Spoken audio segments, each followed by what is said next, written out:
Welcome, welcome. Go ahead and we have a couple minutes while we wait for others to join us. You can go ahead and introduce yourself with your name, the location, and your location and the organization that you work for in the chat. And we'll just give it a couple more minutes for others to join us, and we'll go ahead and get started. This is always like the rapid fire part of just like admitting, like everyone coming in at once, which is always so exciting. So hello, everybody. Hi, Sandra, Ashley, Bishmi. Good morning. Good morning. Nice. Mackenzie and Kim. Hi, everybody. Hi, Elizabeth. We won't be offended if you leave early. It is fine. Pennsylvania. Yay. Thank you. Everybody, for those just joining us, as you can see, go ahead and introduce yourself, the organization you represent, where you live, and your name in the chat.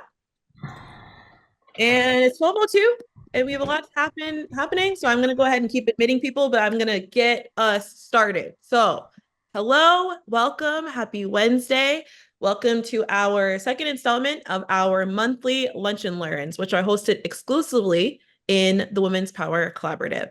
So we have such an amazing presentation for you today. We're so excited to get started. But before we do, let me quickly tell you who I am and where you are, just to make sure that everything's good and we're all in the right place. So my name is Victoria Pelletier. I'm the National Partnerships Manager with Represent Women. For those of you who are just getting familiar with us, Represent Women is a nonpartisan nonprofit that is dedicated to building women's political power through system strategies that help more women run, win, serve, and lead in elected and appointed office. So if you care about women's representation, you are in the right spot. And about 90 days ago, we launched our newest initiative called the Women's Power Collaborative, which is the only national level body that combines women's representation organizations with organizations that are focused on democracy reform. So this is the platform where it all happens. So resource sharing, networking, collaboration, regional group meetings, virtual events like this one, all of this is taking place right here. So the quick housekeeping that I want to share with you before we jump in is that this Lunch and Learn will be from noon to 1 p.m. Eastern time. It's currently being recorded. So for those of you who may need to leave early, or for those who couldn't make it, we'll make sure that we share that recording with you once it's ready. We'll also put it within the Women's Power Collaborative platform. As you can see, the chat is open. So please introduce yourself, your organization, say hello, engage as much as you like. We are in a Zoom meeting format, as you can also see, so you can see everybody and everybody can see you. So just make sure that we are all being kind, respectful, say hello, wave to your neighbors, and make sure that we are all being kind and supportive and respectful in this space with one another. We will also open it up for some Q&A at the end. So if you have any questions that come up, we'll try and monitor the chat and grab those questions. But we will be doing some question and answer at the end so you can get those answered for you. And also the last thing I'll say is if you live in the Northeast or Mid-Atlantic region, this is also a reminder that directly following this meeting, we will have our second regional group meeting for the Northeast Mid-Atlantic at 1:00 p.m. However, we are using the same Zoom account, so that meeting will likely start around 1:05. So if you don't see me and you're waiting to get in, just know that I'm coming. But I'm going to leave this chat open, this meeting open for a couple of minutes after the meeting to make sure that people can grab necessary links. But just know, heads up, we will be meeting Northeast Mid-Atlantic right after this at 1:00. So I look forward to seeing all of you there. So without further ado, let's jump in and let's get started. Our second Lunch and Learn. We're so excited. So good to see all of you. This is called How to Build Women's Political Power, the Dual Track Approach. And it is hosted by the former executive director of the New Majority, New York City, and Women's Power Collaborative Leadership Circle member, our friend, our partner, Jessica Haller. So please take it away. Thank you, Victoria. Thank you so much. Thank you to Represent Women. Thank you to Represent Women for doing the research that led to this webinar, and also for convening all of us, right? Sometimes we need the platforms and the people to pull us all together. So I am thrilled to be here. If you have one of these, a cell phone, have it handy. We're going to be a little interactive, so if you have to grab it, please do that. I'm going to share my screen and get us started. So I just rolled off being the executive director of the New Majority NYC. We are credited with or taking credit for achieving a majority women New York City Council in New York City in the 2021 elections. As a result of that victory, and our name prior to the New Majority was 21 and 21, and we ultimately achieved 31 women out of a 51 member city council. So we were the largest city to achieve that and the first time ever in New York. We asked a question. Actually, one of my board members asked a question, which was, why? Why did this happen? How did this happen? And if we get good answers, then we'll be able to replicate this, or other people will be able to replicate our success across the country. I met Cynthia, the amazing leader of Represent Women, and Represent Women took on this challenge of understanding why women won in New York City in 2021 based on all of their learnings and our success. They came up with the dual track approach, and it makes a lot of sense. And in this talk, we're going to combine the dual track approach and sort of understanding contextual receptiveness and how do we make an environment friendly for women to run for office. But first, I'm going to ask you a question. What would you do to build political power for women? What would you do? You're tasked with that. You're in this room because you're interested in that. There are two ways to share your answers. You can just take your phone and snap the QR code, and on your phone you'll get a little the ability to enter 3 words. You can enter as many words as you want, or you can go to menti.com and enter this number. And while you take a moment to do that, I'm going to share the Menti. So again, what would you do to build political power for women? What have you done? What would you like to do?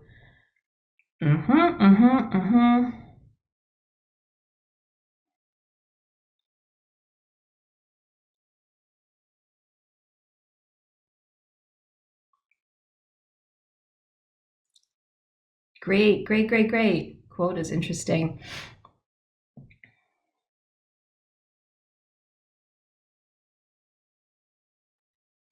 Jessica, are we supposed to be seeing something Oh, happening? you are, because I forgot to click. I'm looking at it and smiling because I see all the things. Hold on one second. Sorry. There we go. Now do you see? Yeah, there it is. Okay, hold on. Participant, I just want to make it bigger. There you go. Now I saw all the things popping up. I apologize, I didn't share.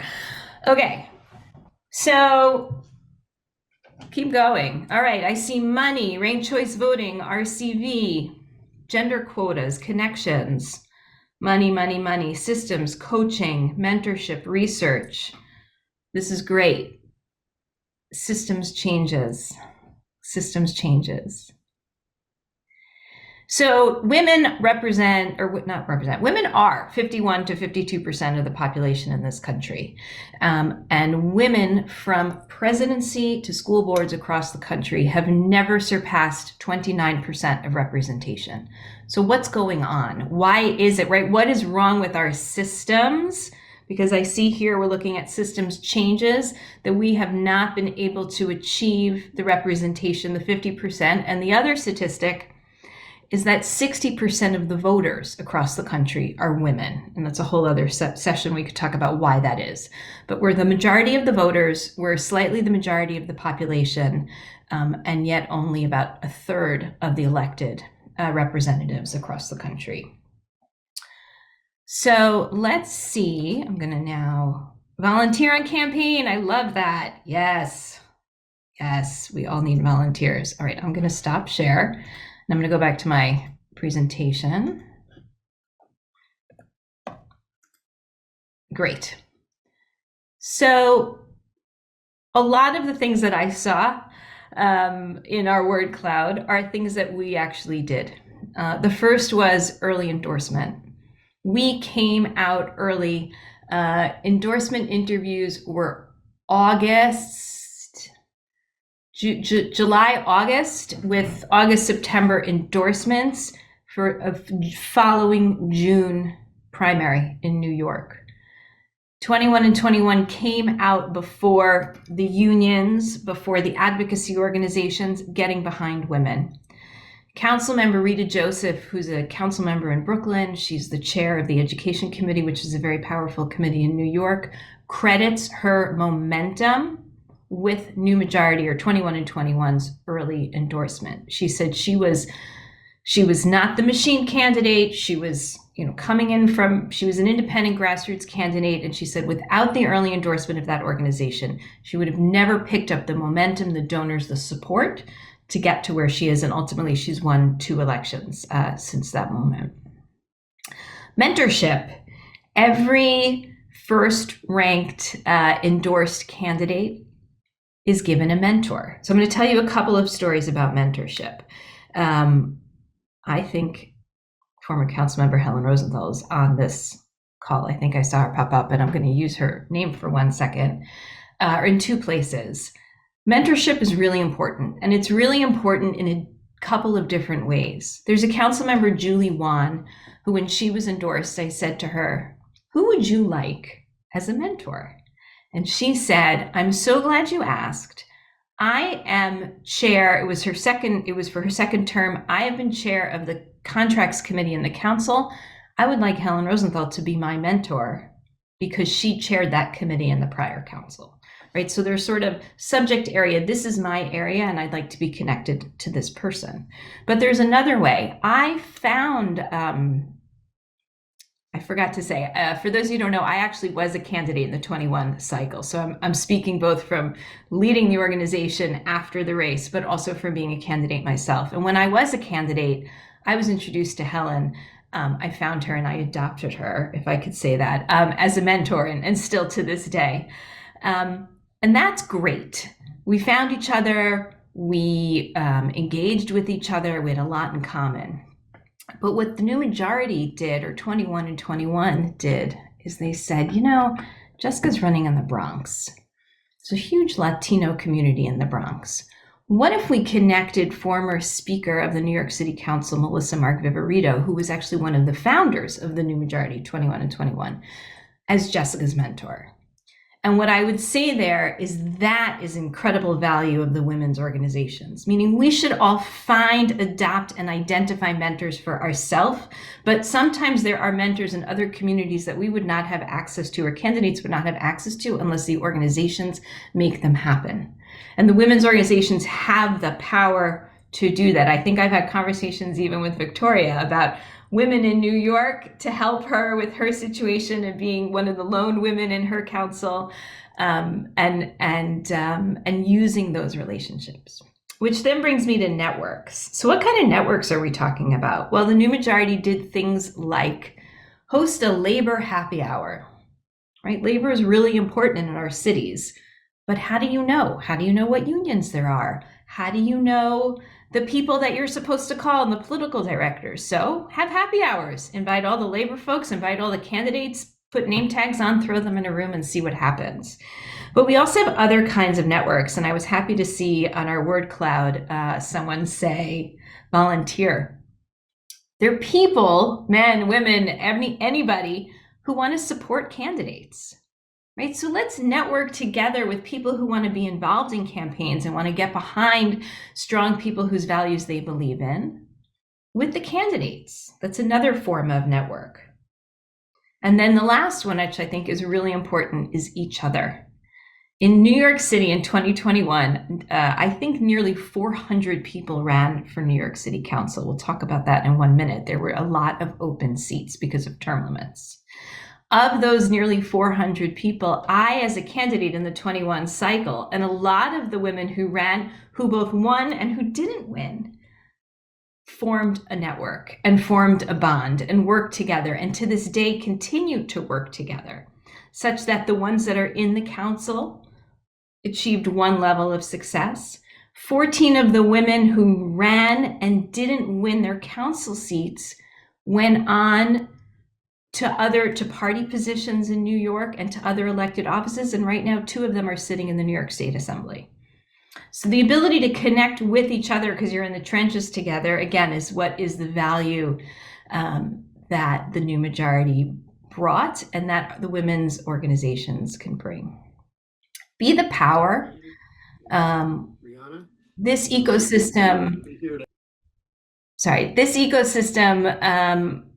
the organization can be the power. Work behind the scenes.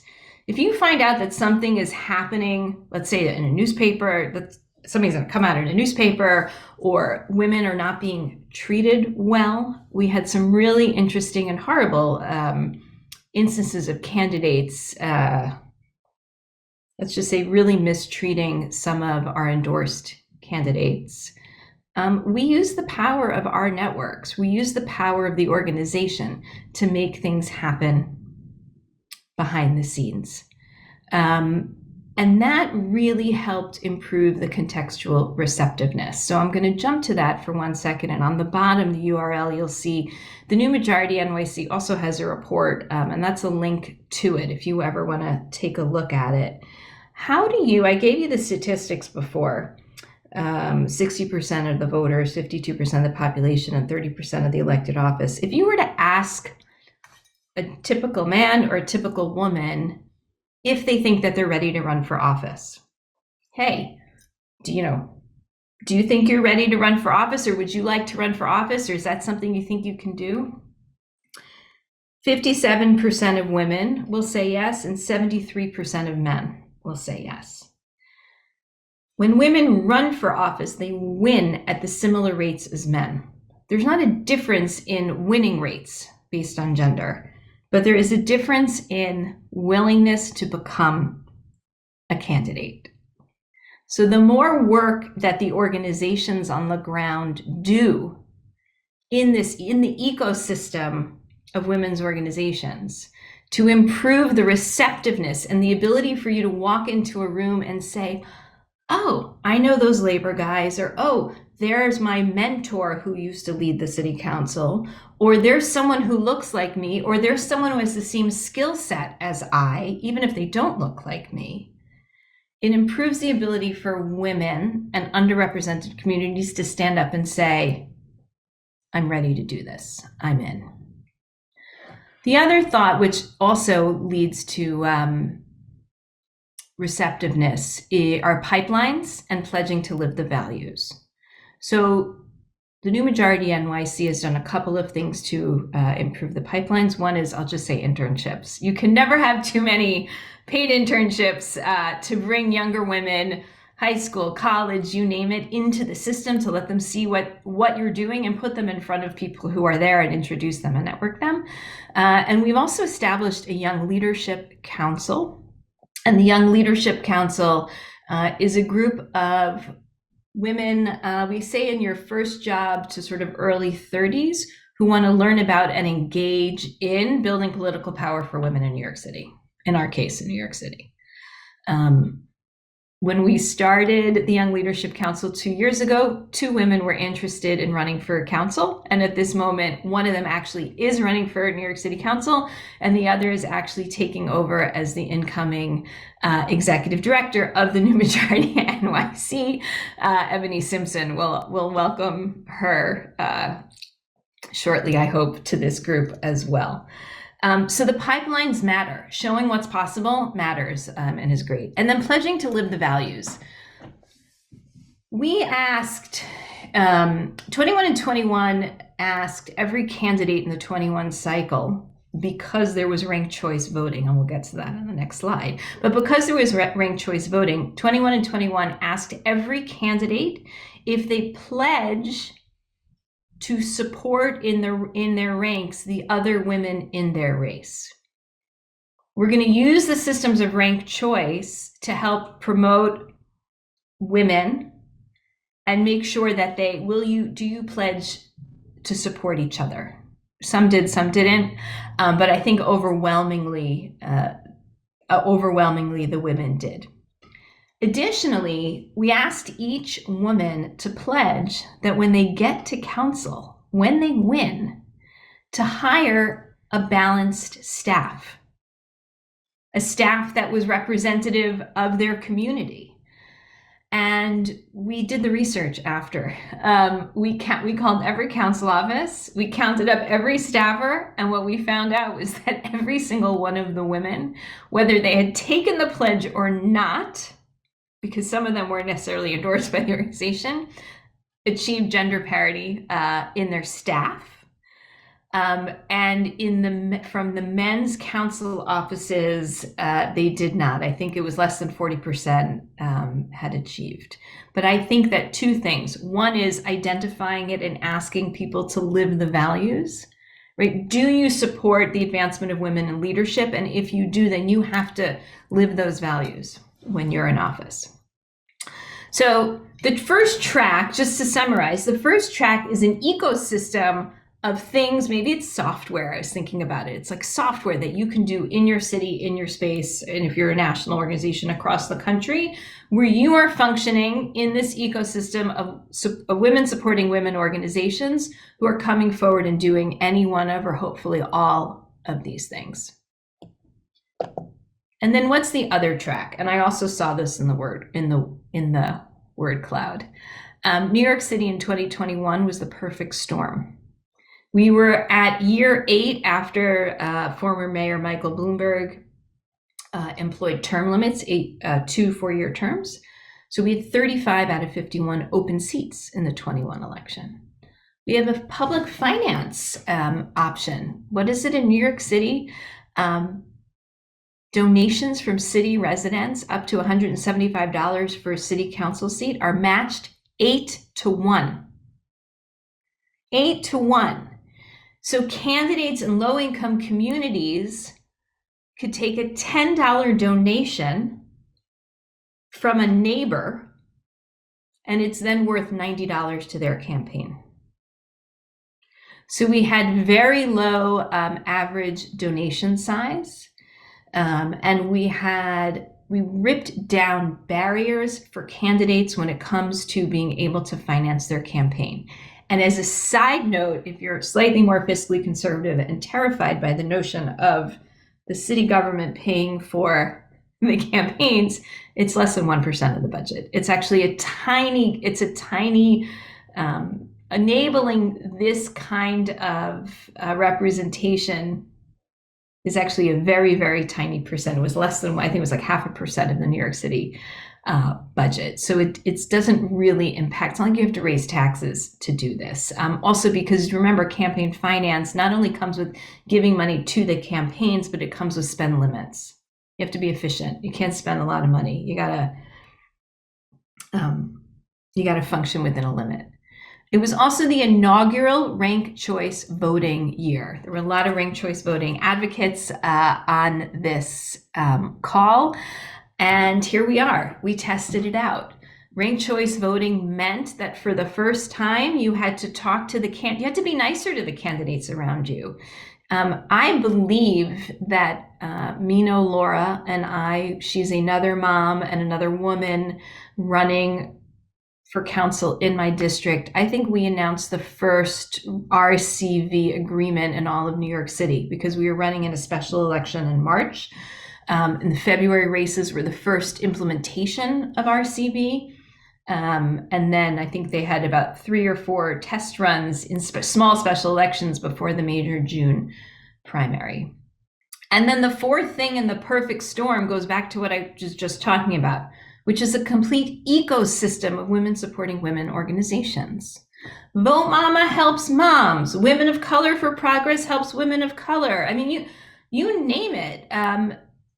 There's an organization that helps scientist women, right? Whatever the different kinds of organizations are, we need, what the research showed for Represent Women is that in addition to sort of the hardware, a city that has term limits, a city that has public finance, a city that has ranked choice voting, you need the software.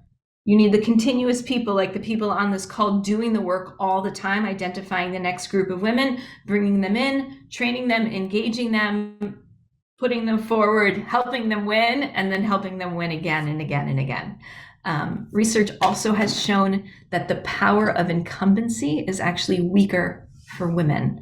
So where we would often say, oh, it's the incumbent, well, they're going to be in the office forever if there are no term limits.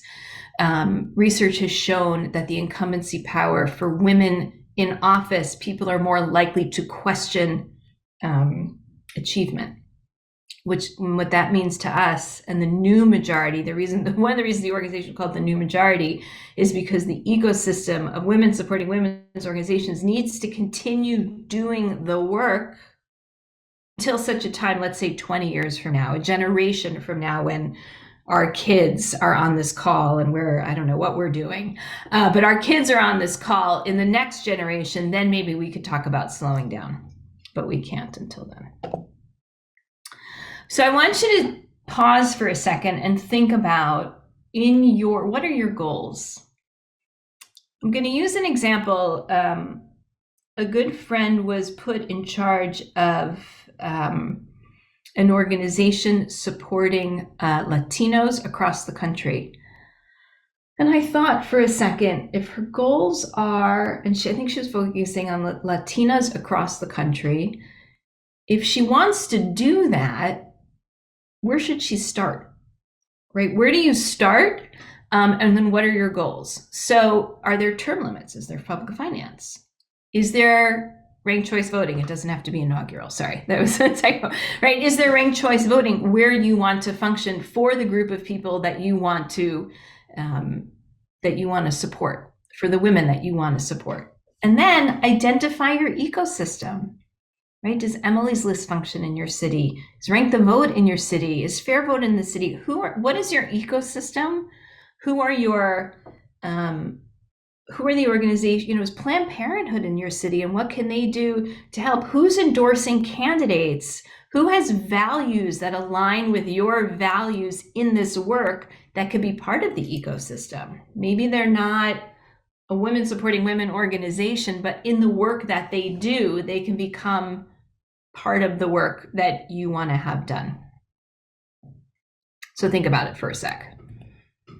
And then I'm going to give us another mentee, because what I want you to do, and this is a free form one, I want you to go in and write those answers. Write, how will you apply this framework? Who are you targeting? Where? When? Right? The example is 21 and 21 was launched in 2017 with the explicit objective of City Council in 2021, all women. What are you working on? What are your goals? Well, maybe you're not working on it, but you wish someone was working on it. So take a moment, and I'm going to switch to get our answers from the mentee.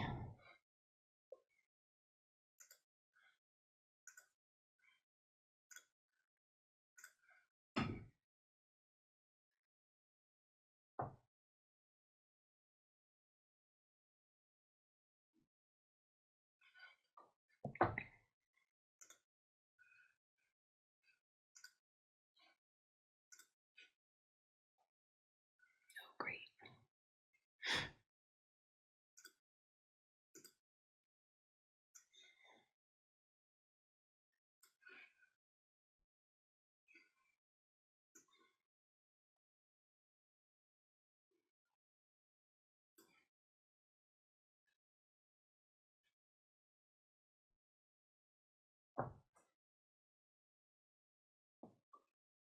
Anyone else working? Okay, I'll give it another minute.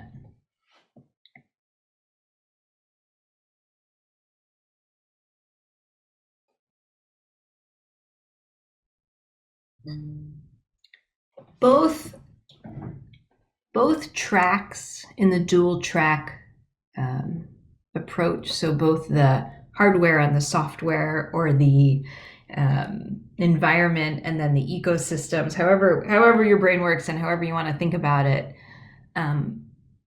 work to improve the receptiveness for women in the environment. So hopefully, if you create these environments where the same number of women, where about 3/4 of men and 3/4 of women say, oh yeah, I can run for office. And then you ask them to, and they say yes, then they run, and men and women win at equal rates, then we can achieve at least gender parity. Oh, great.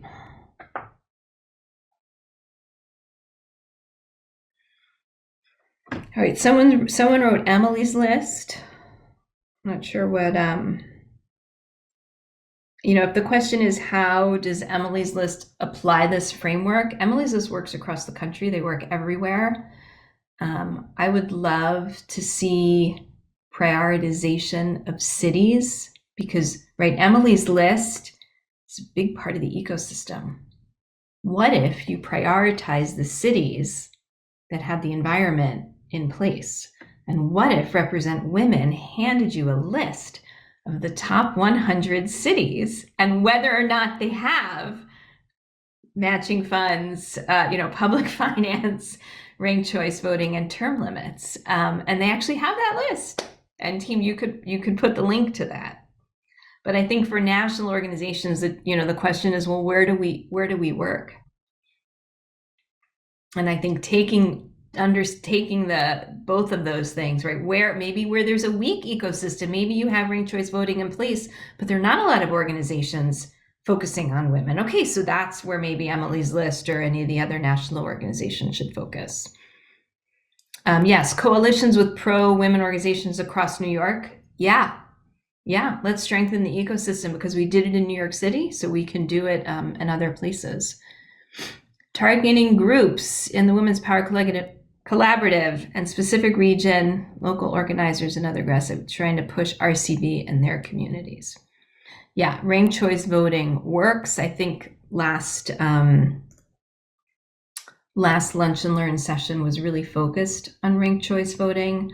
To review, I guess in summary, and how it helps us here, oftentimes a candidate is told, oh, you can't run because there's another white mom in the race and you guys will split the vote, so you shouldn't go. Right? Or you can't run against him because you're both Black men, and then the Black community, which is 40% of the district, is just going to get split, and not, neither of you are going to win. Ranked choice voting takes that away. Ranked choice voting allows the candidate to stand up and say, actually, this is what matters to me. And this is what also matters to that person, and we're going to form a bond or a ranked choice agreement, or please, voter, vote for me first and rank this person second. And those relationships, Councilmember Amanda Farias, I know she's spoken with Represent Women in the past. I'll tell the story while I see a bunch of these pop up. In Amanda's district, which is that way, east of me in the Bronx, there's a large growing Bengali population, but the Bengali population it's not yet big enough to actually have the political power to elect a representative, and the Latino community is the largest community in the district. She did ranked choice agreements with the top Bengali candidate, and that community really feels like she is their representative. But when she won, they celebrated because they said, we're going to vote for our guy first and we're going to vote for her second.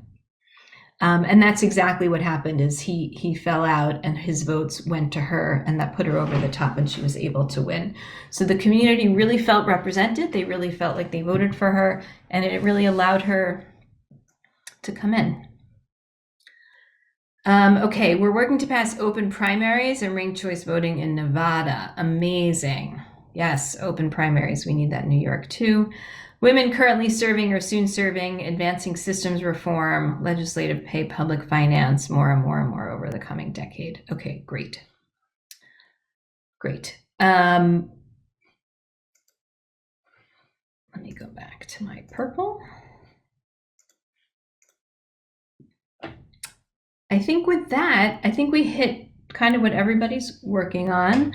I just want you to remember this notion that, it's both the environment and the ecosystem, the dual track And you need both of them. And you can't just work on your partners all together. The partnerships, you need to make sure you're working on all of the pieces, because the data shows that just working on one of those pieces is not going to get you there. And the ultimate goal is making it more comfortable for a woman to say yes, to answer the question of, will you run for office, which everyone on this call should do when they run into someone who they think should run for office.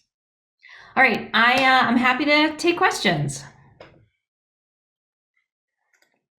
Jessica, thank you so much. Sorry, I just wanted to jump in and say, I don't know if you also want to maybe stop screen sharing so we can kind of see each other. And then anyone who has a question, feel free to put your hand up. Question, discussion point, conversation. Doesn't have to be a specific formalized Q&A, but any reflections or reactions you have as well to the presentation, just feel free to raise your hand and we will make sure that we call on you. I want to address, I think, Elizabeth Hawks, I missed something. I hate when cities get priority. We need women candidates and legislators in rural America far more. By the way, I don't disagree. I think the question in rural America becomes, right, if we get states to pass statewide RCV at the local level too, question becomes, where are the resources? But the other thing is, when it comes to pipelines, and I think this goes to what you're saying, too many organizations do not focus on local elections.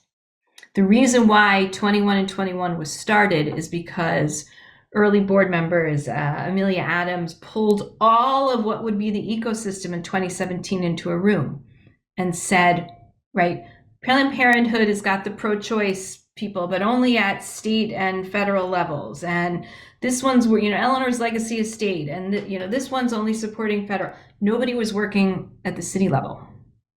Nobody. And now the new majority is going to start focusing on borough presidents and other city electeds, because nobody helps borough presidents. And in the last cycle, there are 5 boroughs in New York City. We have 1 woman and 4 men, and Vanessa Gibson is our Bronx Borough president. She's the first woman, and she's the first Black woman to hold that position. And I bet you that in the next round, in 6 years, I bet you there'll be 3 or 4 women, and I bet it'll come out of the group of 31 that we had. Any questions?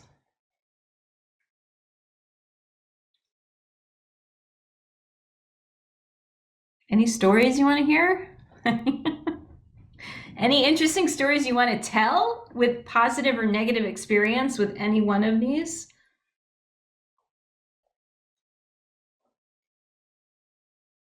Oh, I'm sorry. I've been off and on trying to do other things. Fabulous presentation, Jessica. Thank you. Great job, Victoria. Really impressive. Exciting to see these conversations happening. And we hear so often from people like, well, we just need more education if we're going to change the voting system. Like, all right, we're up for it. We can educate. We actually probably need to educate about everything we do. And this is just part of that process. So super excited about that. And you may have said this already, so forgive me if I'm repeating myself, but we did a little bit of research on the spending on the mayoral race in New York City the first time around. And I always get the stats a little mixed up, but somebody from the Represent Women team, I'm sure, will be quick to correct me.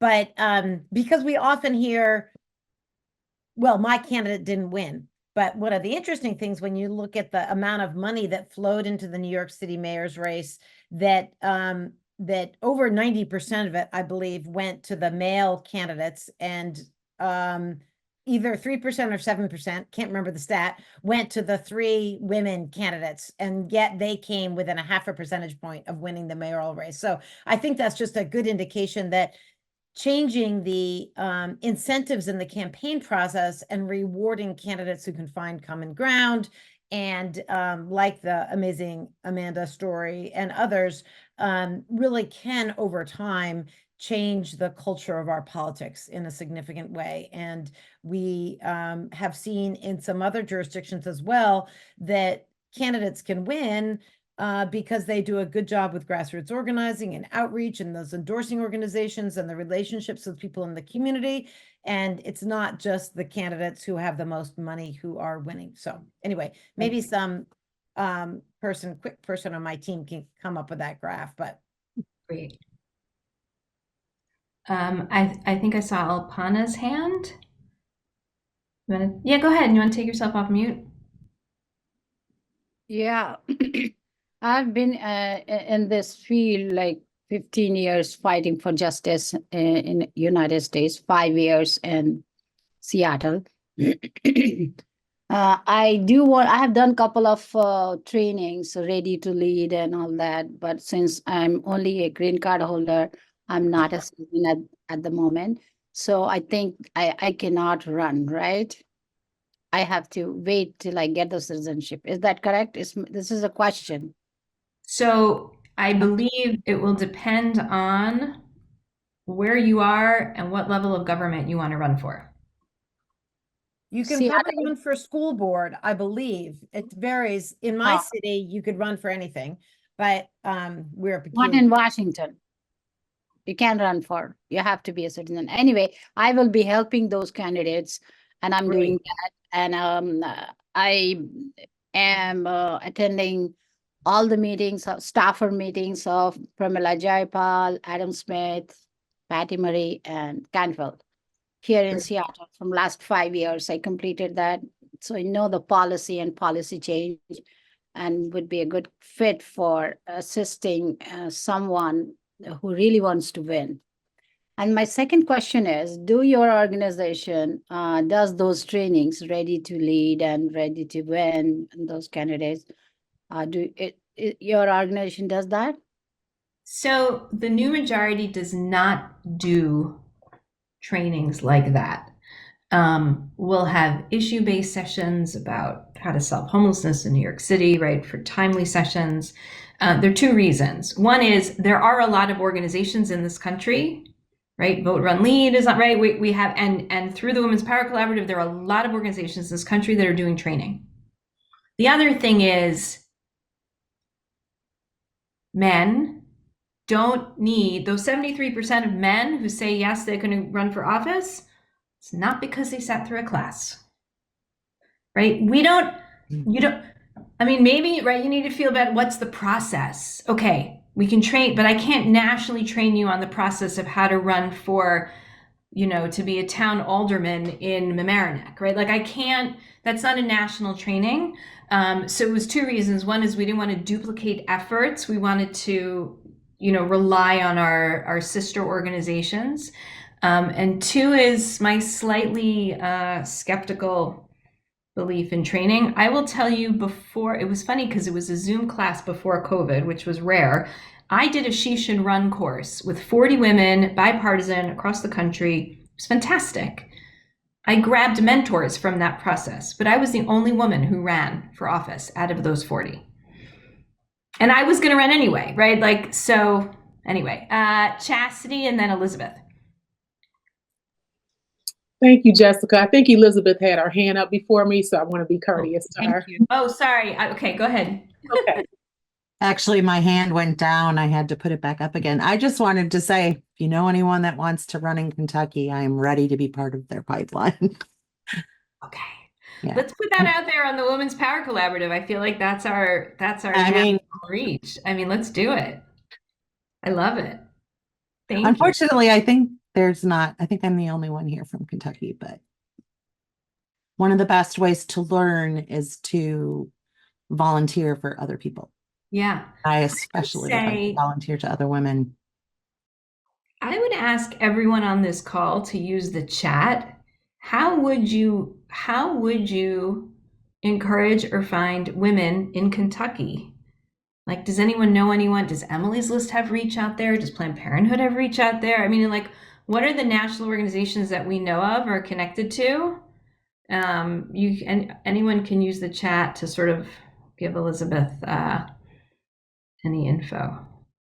I will say, because I live in a very rural area, you're better to find those people through your local community connections. So 4-H, the cooperative extension, churches, uh, Yeah. yeah, it's just a little different. There's a lot of mistrust of outsiders, but maybe not Planned Parenthood, but talking in your women's groups about abortion, because even though people out here vote red, most of the women I know do not want abortion to be illegal. Yeah. Rank the vote, Kentucky. Good choice. Yeah, I love this. NAACP, Women, I think it's League of Women Voters. Those are great ideas. Yeah, I actually work with League of Women Voters also. Those Great. Emerge. are rank the vote and League of Women Voters. But Look, you're getting ideas. You're getting ideas here. That's great. but if you know anyone that's already there, people don't know I'm here because we're not connected. So maybe, stuff like I envision someday maybe this could be that place. Yeah, that would be great. That would be great, the pipeline. Thank you. Go ahead, Chastity. Thank you. Hello, ladies and gentlemen. And I just want to thank Represent Women for hosting this. This is excellent. And Jessica, thank you for your presentation. The one thing that really resonated with me at being a person of color, we hear that all the time. When I ran in my primary, there were 4 African Americans on the Democratic side, and people were discouraging me to run, saying that nobody could win. And my response was that nobody was going to outwork me. And I happened to be the only woman, which was also good against those 3 men. But we hear that all the time, that, there's more than one minority. And so somebody needs to back out. So that really resonated with me. The other thing is just being mindful of the intersectionality that women of color or people of color face. Is really, really important because, there's barriers for women, but there's also barriers when you're Black or, Arab or whatever, Hispanic, whatever, the other is, there's some additional barriers that come with that. And so just being mindful of that as well.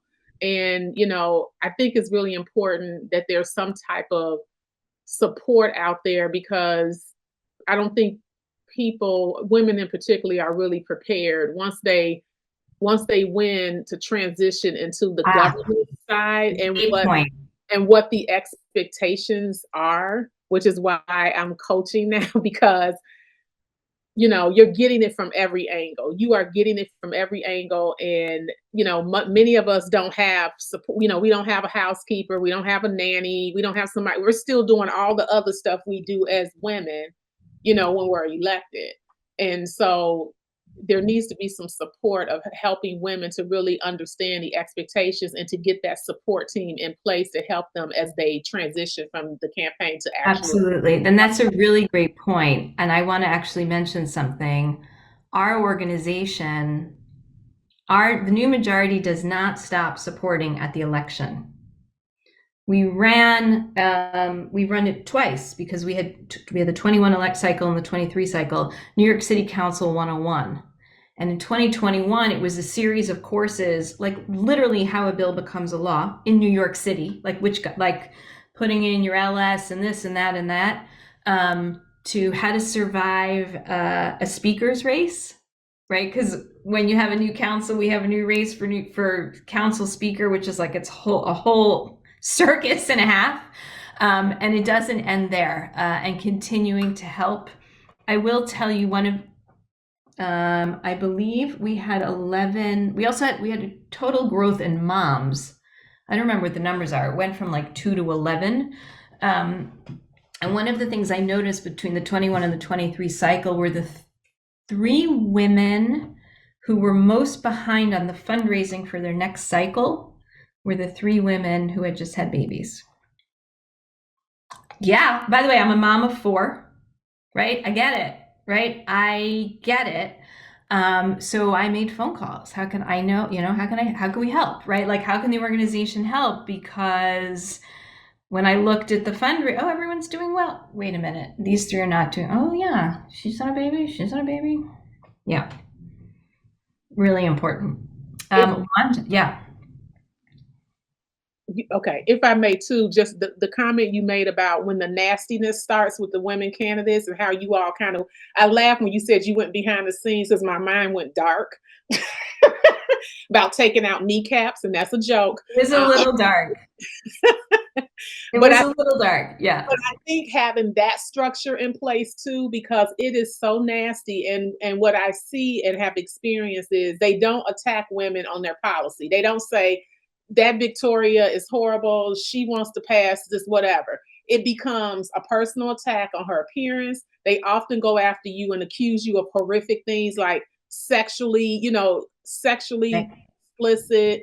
And they know that as being an elected official, you have, and I said this when I met Represent Women, you really lose your humanity when you become an elected official, because they know they can say anything about you, they can write anything about you, and you have no recourse to protect yourself, your identity, your reputation, your family, nothing.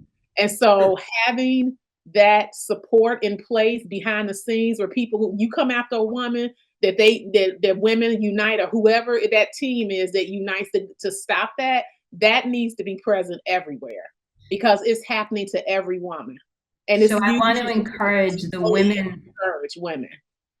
Yeah, so I want to encourage the women supporting women organizations here to establish relationships with media.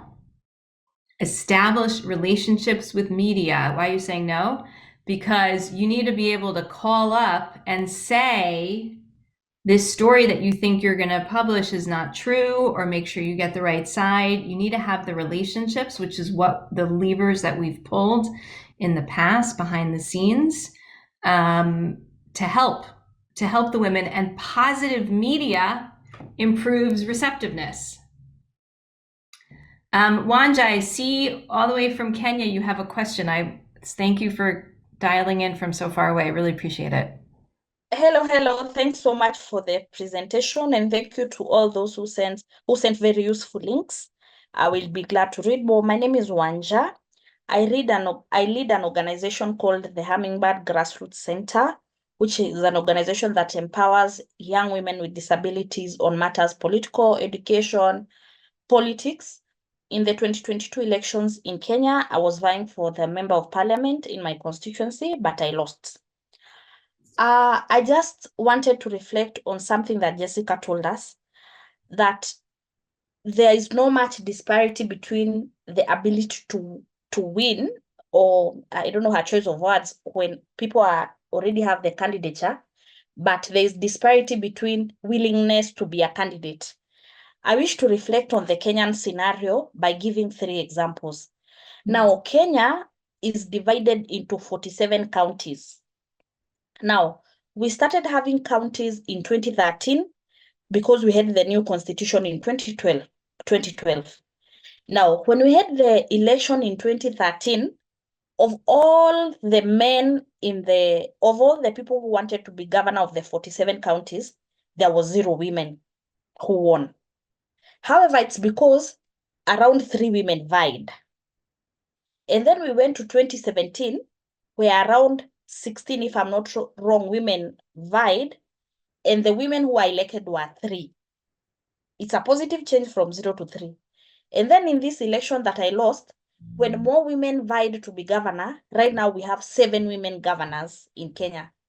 I know that sounds so few if you look at it maybe from the perspective of other developed countries, but in a country like Kenya, where there are some counties without any elected women whatsoever, that was positive progress. So just to say that one of the challenges that women face is not even because women are, that we say the women are already prepared. People say that women have to work twice as hard. But by the time you are working twice as hard, it means you are twice as capable, twice as skilled, twice as able to, I don't know what we call it, multitasking. So just to emphasize that whatever we do, we have to get women to accept to vie, to get past the challenges, the lack of confidence, the second guessing, the imposter syndrome, some of these funny challenges. And then when they are in the ticket, the chances of winning are higher. So anyway, mine is also just to request if anybody has an activity around this election. I know in America you're headed towards your elections and you'd wish someone to just be a volunteer virtually, I'll be glad. I love women and political participation. I'm a member of a political party here in Kenya, where I'm the national chairperson for the people with disabilities. So Chastity is talking about multiple identities. You know, she talks about Arab women, Hispanic women, Black women. And for me, I see that when you talk about multiple identities, young women, women from low-income neighborhoods, people from the LGBT community, while having multiple identities could be seen as a disadvantage, it could also be multiple advantages in this way. People have lived experiences. They are likely to legislate on pro-people issues. They are likely to ensure that people are marginalized are brought to the fore. So there is a need for creative campaigns to make sure that people are not disadvantaged because of religion or what have you. And lastly, the media. We know the age of media. We know we're in the age of disinformation, misinformation, use of artificial intelligence. Speaking of media, actually, we are now in the age of artificial intelligence where at a click of a button, I can make a document within 1 second. So there's a need for us to be holding even owners of digital platform to account. It's one thing to write bad things about me on the internet, but it's incumbent upon Twitter, the owners of new medias and the owners of big tech, to ensure that I'm not disadvantaged. So we have to constantly push for ourselves and push for women. Otherwise, I'm enjoying. Manja, thank you so much. And first of all, thank you to Represent Women for bringing an international perspective, and thank you for being on. What I will say is the research I was citing is Jennifer Lawless and Richard Fox. Lawless and Fox have sort of done a lot. I had no idea if it was international or just US and I apologize for that. Right, I read their book. It's called "It Takes a Candidate," and looked at their research. But I think that they were using, I think it was US based. Right, so maybe additional research is necessary. Maybe there already is on achieving gender parity in international. Also, parliamentary systems are very different, right? You get on a list, or it's a whole other conversation when it's not legislative or executive like it is here. It is 2 minutes to, it's called "It Takes a Candidate" by Jennifer Lawless and Richard Fox. I'm going to release everybody 2 minutes early. My email is jess@jessicahaller.com. I'll put it in if you want to stay in touch. I'll put it in there. And I really appreciate it. Thank you. And I guess I'll pass it back to Tori. Thank you so much. Thank you, everybody, for coming. I'm going to try and do my little closing spiel fast. I mean, these are the conversations that we really want to have on the Women's Power Collaborative platform. I'm going to try to, while I talk, keep the chat open so all of you can grab the links. There are a lot of conversations that I look forward to us having. I think that this is just the very beginning of many, many chats that we can have, especially around candidacy, especially around breaking down systemic barriers that exist for women. So we put a lot of the information in the chat. And I just want all of you to grab that. Well, I say thank you for coming. Thank you for being here. Jessica, thank you for your presentation, your partnership, and a huge thanks to all of you for joining our second Lunch and Learn of the Women's Power Collaborative. And if you're thinking to yourself, that was really fun, and I want to go ahead and go to more, but I also want my network to know about this, then please share the Women's Power Collaborative platform with as many organizations as you can. We recently celebrated 100 members and we're continuing to grow, so we're very excited. And there is so much work to do, so many conversations to have in the fight to build women's political power. So we are really just getting started. Again, this session was recorded, so as soon as it's ready, we'll make sure that we share it. I also wanted to just highlight the fact that we have a lot of resources in the Women's Power Collaborative in our resource hub. So if you're looking for candidate training organizations and helpful information, we have that there. If you're looking for research around ranked choice voting or other systemic barriers or other what's the word I'm looking for? Systemic solutions, then that is also in the Women's Power Collaborative. So go ahead and browse as much as you can. You can download information. You can go have links to information. We want to make sure that's all available to you. The good news too is we already have our March Lunch and Learn scheduled. It's happening at the end of March. So the conversation is continuing. It is hosted by our friends at Vote Mama, which was mentioned today. This is a really great segue to that. It is on campaign funds for childcare. So that will be on March 26th from noon to 1 p.m. We'll make sure you get the link, the promotion, all of that will come your way, and an invitation for that as well.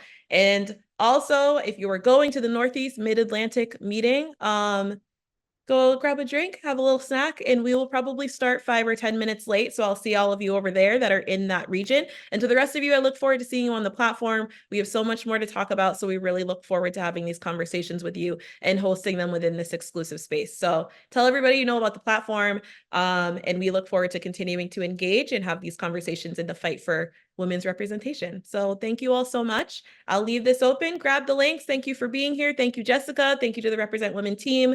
And thanks to all of you in the collaborative. We'll talk soon.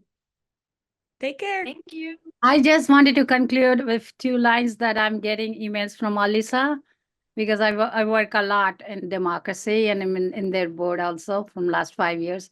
So I'm interested in the summit too, and also from Richie and from you, Represent America. I'm also getting from you. Yay, I'm so glad. Thank you for being here. I'm glad that we got to actually meet, because I recognized your name, but we hadn't gotten to say hi to each other yet. So thank you for being Thank here. you. We will see all of you soon. Take care. Bye. Thanks so much. Bye.